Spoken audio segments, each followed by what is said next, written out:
Factor है हिना साहब का। हाँ। यदि हिना साहब को आरजेडी या कोई दल टिकट नहीं देता है, निर्दलीय लड़ती हैं, लड़ने की भी तैयारी में है हाँ, वो। तो माइनॉरिटी वोट का अधिकांश हिस्सा उनको प्राप्त होगा, अन्य भी वोटों का हिस्सा उनको प्राप्त होगा। है नुकसान किसको होगा? आरजेडी गठबंधन को, इंडिया अलायंस को। तो यानी सिवान में महागठबंधन कमजोर होगा ना, ये आप मान रहे हैं ना? उनके नहीं, मतलब अगर वो इंडिया अलायंस से अलग होती हैं तो कमजोर। की जानकारी तो पहुंचा सकते हैं ना, आपके सिवान में इस तरह का खेला हो रहा है, इस तरह का कंडीशन है, अगर हिना मैडम निर्दलीय लड़ती है तो हम लोग यहाँ चुनाव नहीं जीत पाएंगे। वो हमारे दल की तो है नहीं, और नुकसान तो आपको भी ना होगा। और सबसे ज्यादा तो लालू जी और तेजस्वी जी उनके बारे में जानते हैं, और बावजूद यदि उनको इग्नोर कर रहे हैं तो उनको लगता होगा कि उनको माइनस करके भी हम यहाँ राजनीति कर सकते हैं। टूना पांडे का तो कोई ऑफिशियल अनाउंसमेंट नहीं हुआ है, खुद अनाउंस किए हैं कि हमको ऊपर से आदेश मिला है। तो पहले तो वो भाजपा में थे, अब किस आधार पर उनको, यही कारण है कि वो जीतने के बाद इधर उधर लोग भाग रहे हैं। दल के प्रति तो उनकी कोई निष्ठा है नहीं, वो तो सिर्फ चुनाव लड़ना है उनको, चाहे ए पार्टी से लड़े चाहे बी पार्टी से लड़े, जो पार्टी। अभी हम सिवान में मौजूद हैं और लोकसभा चुनाव की सरगर्मियां जिस तरह तेज हुई है उसके बाद से सभी दल चुनाव के रंग में रंग चुके हैं। लेकिन हम बात करेंगे कांग्रेस को लेकर। कांग्रेस जिस तरह 1990 के बाद से विलुप्त के कगार पर चली गई, लेकिन फिर से 2024 लोकसभा चुनाव में उसको एक संजीवनी बूटी मिला है। सिवान हमेशा से कांग्रेस का उपजाऊ भूमि रहा है, लेकिन 2024 लोकसभा चुनाव में सिवान का क्या रोल रहेगा ये भी देखना होगा। इसी पे बात करने के लिए हमारे साथ जुड़ रहे हैं बिहार प्रदेश के सचिव हैं कांग्रेस के, और साथ में प्रदेश के प्रतिनिधि भी हैं। तो आइए हम बात करते हैं कमलेश कुमार सिंह जी से, क्या कुछ कहते हैं, और जिस तरह से सीट शेयरिंग को लेकर भी मामला फंसा हुआ है उस पर भी हम बात करेंगे, सिवान कांग्रेस लड़ेगी कि नहीं लड़ेगी। तो सबसे पहले नेताजी आपका बहुत बहुत स्वागत है। धन्यवाद आर लाइव का, और आपको भी। नेताजी, जिस तरह लोकसभा चुनाव की सरगर्मियां तेज हो चुकी है पूरे देश में, क्या लग रहा है कि कांग्रेस एक अच्छा खासा पकड़ बना पाएगी 2024 लोकसभा चुनाव पे? बिल्कुल, हम उम्मीद करते हैं कि कांग्रेस पहले से बेटर परफॉर्मेंस देगी और अच्छा सीट आएगा कांग्रेस को। सिवान की बात करें तो सिवान कांग्रेस के लिए काफ़ी उपजाऊ भूमि रही है, लेकिन विगत 30 वर्षों की बात किया जाए तो काफ़ी दिनों का सुखाड़ है। कैसे इसको दूर कर पाइएगा आप लोग? देखिए, अभी सिवान सारण प्रमंडल में 4 पार्लियामेंट सीट है। हम लोग मांग किए हैं कि हर प्रमंडल में 1 सीट तो हमको चाहिए ही चाहिए। अब इस 4 में जैसे सारण है, महाराजगंज है, सिवान है, गोपालगंज है, देखिए कौन सा सीट हम लोग को मिलता है। सिवान में तो लड़े हुए आप लोगों को जमाना हो गया, आप लोग क्षेत्रीय दल को ही टिकट दे देते हैं, चुनाव कांग्रेस नहीं लड़ती है, कार्यकर्ता भी उतना मजबूत नहीं रहते हैं। अगर टिकट मिल भी जाता है तो कार्यकर्ता तैयार है, आपके पास कैंडिडेट है सिवान लड़ने के लिए? देखिए, कैंडिडेट तो हर जगह लड़ने के लिए है, अगर 40 सीट पर लड़ना होगा तो लड़ेगा। लेकिन आपका एक बात सही है कि जब आप चुनाव ही नहीं लड़ेंगे तो वो भूमि तो आपकी बंजर हो जाएगी। वही हो चुकी है। हाँ, तो अलायंस से हम लोग को बहुत नुकसान हुआ है, संगठन को बहुत नुकसान हुआ है अलायंस से। अच्छा, अभी 24 के चुनाव है, कयास लगाए जा रहे हैं कि लोकसभा चुनाव में इस बार कांग्रेस अच्छा प्रदर्शन करेगी, और से दिखा भी रहा है महागठबंधन को पिछली बार से चुनाव में इस बार ज्यादा फायदा दिखा रहा है बिहार में। तो सिवान जो लोकसभा सीट है इसको लेकर क्या आप लोग रणनीति तैयार किए? कांग्रेस क्या सिवान लड़ेगी? सारण प्रमंडल में 1 सीट मांग रहे हैं, इसकी हमको जानकारी नहीं है कि सिवान उसमें है कि नहीं है। सारण प्रमंडल में कोई 1 सीट हमको मिलेगा, उम्मीद है, पूरी उम्मीद है। महाराजगंज तो आपके विधायक थे महाराजगंज के विजय शंकर दुबे जी, लेकिन अब तो सुनने में आ रहा है कि राजद कोटा में चला गया, शायद टूना पांडे को वहाँ उम्मीदवार राजद बना रही है, वो दौरा भी तेज कर दिए हैं। टूना पांडे का तो कोई ऑफिशियल अनाउंसमेंट नहीं हुआ है, खुद अनाउंस किए हैं कि हमको ऊपर से आदेश मिला है। तो पहले तो वो भाजपा में थे, अब किस आधार पर उनको आदेश मिला है, कौन आदेश दिया है? चूँकि ये गठबंधन इंडिया अलायंस का गठबंधन है, इसमें एक पार्टी को अख्तियार नहीं है किसी को कहीं से टिकट दे देने का।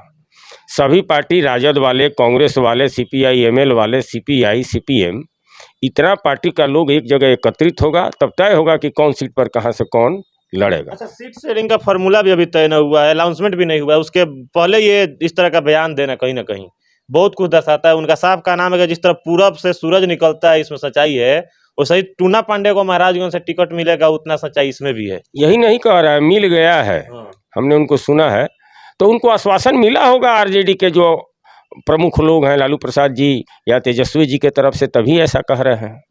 वो तो पहले भारतीय जनता पार्टी में रहे, जिस दिन उनसे बात हुआ वो बोल रहे थे कि 2:48 तक हम भारतीय जनता पार्टी के सदस्य थे, लेकिन जैसे हमको मालूम हुआ कि टिकट हमको मिल रहा है महाराजगंज से, तब हम भारतीय जनता पार्टी का दाम। देखिए, अभी दलगत राजनीति में बहुत तरह की त्रुटियां आ गई हैं। अब कैडर को छोड़कर बाहर से आए लोगों को लोग टिकट दे रहा है। सिर्फ एक दल की बात नहीं है, सभी दल की बात है। और यही कारण है कि वो जीतने के बाद इधर उधर लोग भाग रहे हैं। दल के प्रति तो उनकी कोई निष्ठा है नहीं, वो तो सिर्फ चुनाव लड़ना है उनको, चाहे ए पार्टी से लड़े चाहे बी पार्टी से लड़े। जो पार्टी चुनाव लड़ाएगा वो लड़ेंगे, इसलिए दलीय निष्ठा उनकी कहीं है नहीं।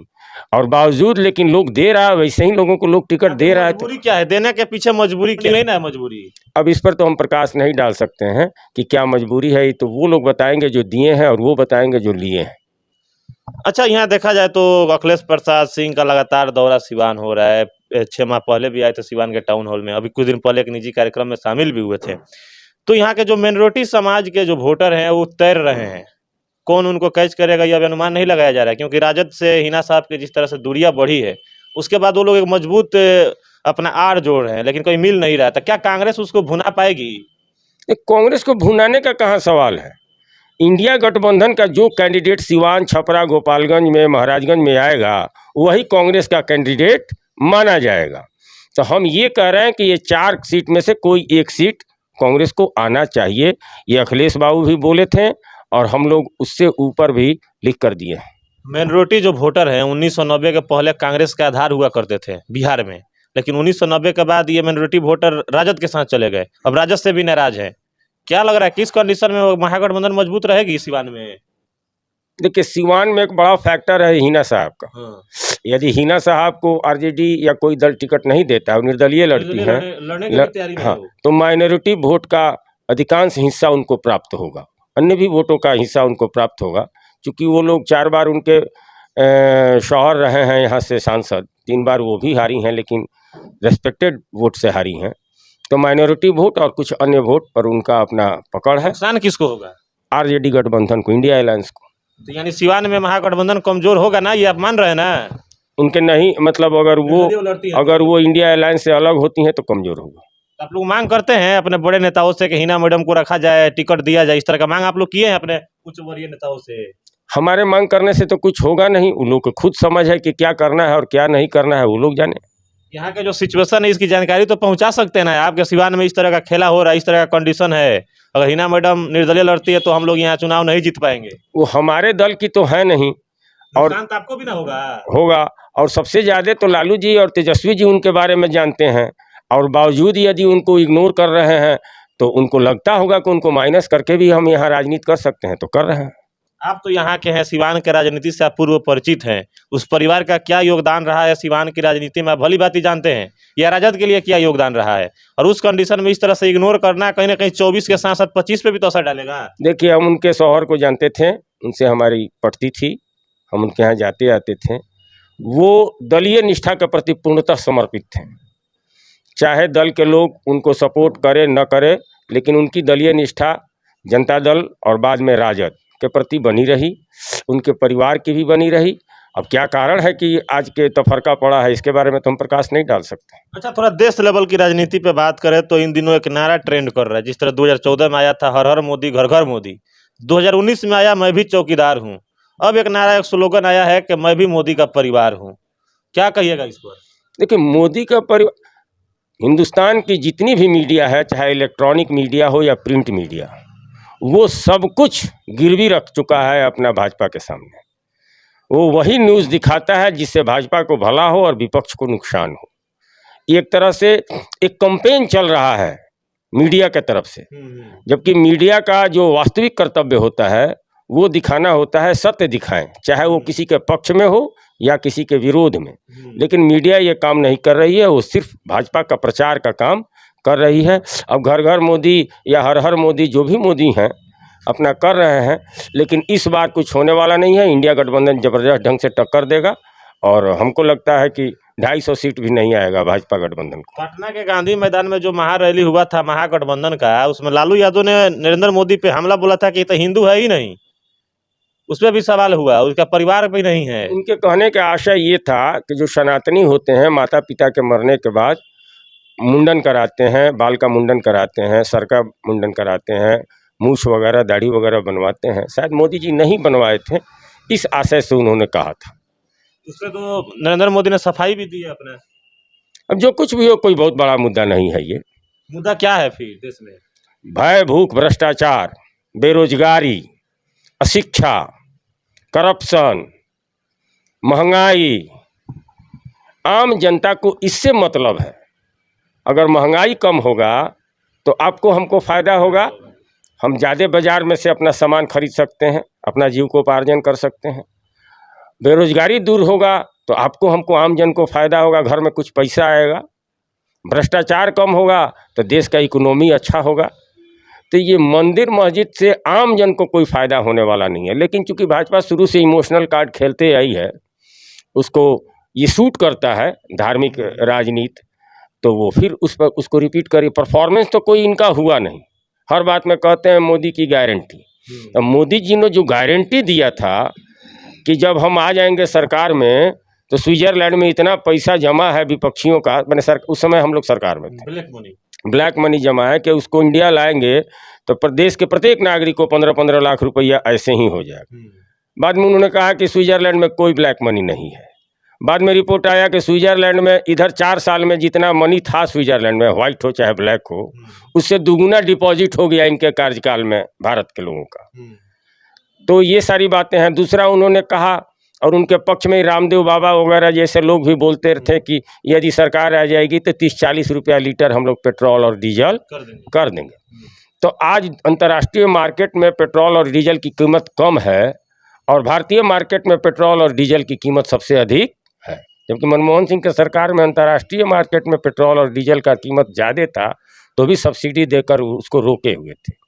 तो यही तो है इनका विकास। आप कह रहे हैं कि भारतीय जनता पार्टी जा रही है 220 सीट पार नहीं करेगी, लेकिन मोदी 400 का नारा दे रहे हैं, अब की बार 400 पार। तो बिना कुछ किए 400 का पार कैसे कह रहे हो? वो कह रहे हैं, तो इसको कहते हैं प्रोपेगेंडा वार। जैसे हमको अगर 200 पाना है, 300 पाना है तो हम बढ़ाकर बोलेंगे तभी तो उस ढंग से कोई कार्य हो पाएगा। वो फिक्स नहीं होता है, लेकिन प्रोपेगेंडा वार लड़ रहे हैं और उनको ऐसा भरोसा है कि धार्मिक जो वो कार्ड फेंक रहे हैं, मंदिर वगैरह का कार्ड फेंक रहे हैं, उसमें सब लोग आ जाएगा। लेकिन यदि परफॉर्मेंस के आधार पर, बेरोजगारी के आधार पर, भूख के आधार पर, महंगाई के आधार पर वोटिंग होगा तो कहीं नहीं टिकेंगे। क्या लग रहा है वो मुद्दा है जिन चीज़ों का नाम आप ले रहे हैं, रियल में बिहार में उसका मुद्दा काम करता है? बिल्कुल करता है। यदि नहीं करता है तो विपक्ष को जितना परसेंट भी वोट मिले, 40%, 41%, वो लोग उस मुद्दा को मानकर ही ना वोट करते हैं। जातिवाद पे मिलता है, जातिवाद का कैंडिडेट उतारते हैं, उसके आधार पर वोट मिल जाता है। ऐसी बात नहीं है, कुछ मुद्दा पर भी वोट मिलता है, सिर्फ जाति पर वोट नहीं मिलता है।